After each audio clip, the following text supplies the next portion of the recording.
ഇന്ത്യയിൽ അതേപോലെ റെസിപ്രോക്കൽ വന്നു കഴിഞ്ഞാൽ ഇന്ത്യയുടെ എക്സ്പോർട്ട് തകരും.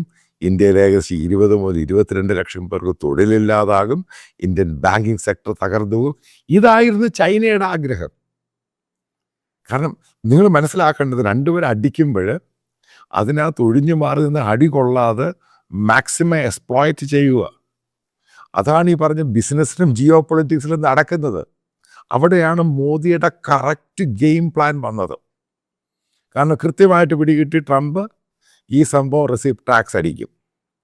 അടിച്ചു കഴിഞ്ഞാൽ ഇന്ത്യയെ ബാധിക്കും. ഇവിടെ ട്രംപുമായിട്ട് യോജിച്ചു പോവുക, അതിൻ്റെ മാക്സിമം ഗുണമെടുക്കുക.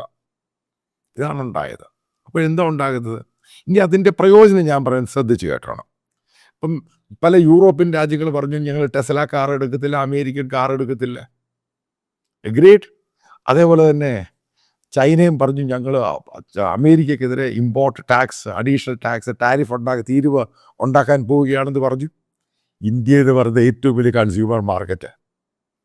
ഇന്ത്യയുടെ ബൈയിങ് പവർ, അതായത് പർച്ചേസിങ് പവറും വളരെ ഹൈ ആ സിറ്റി ലൈഫ്.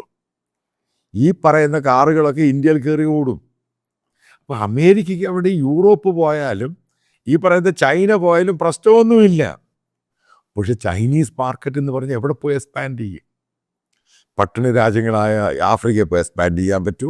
ഇത് മേടിക്കണ്ടായ ആൾക്കാർ. പക്ഷേ ഇന്ത്യയിൽ ഈ തിരിവ് കുറച്ച് കഴിഞ്ഞാൽ ഇന്ത്യയിലെ റൂറൽ ക്ലാസ് മേടിക്കുന്നില്ല. കാരണം അവർക്ക് ഈ പറയുന്ന പോലെ അത്ര പർച്ചേസിങ് പവറില്ല. പക്ഷേ അർബൻ ക്ലാസ്, അതായത് ഇന്ത്യയിലെ അർബൻ ക്ലാസ് എന്ന് പറയുന്ന അവരുടെ ബൈയിങ് പവർ ലോകത്തിലെ ഏറ്റവും വലിയ ബൈയിങ് പവറാണ്, പർച്ചേസിങ് പവറാണ്.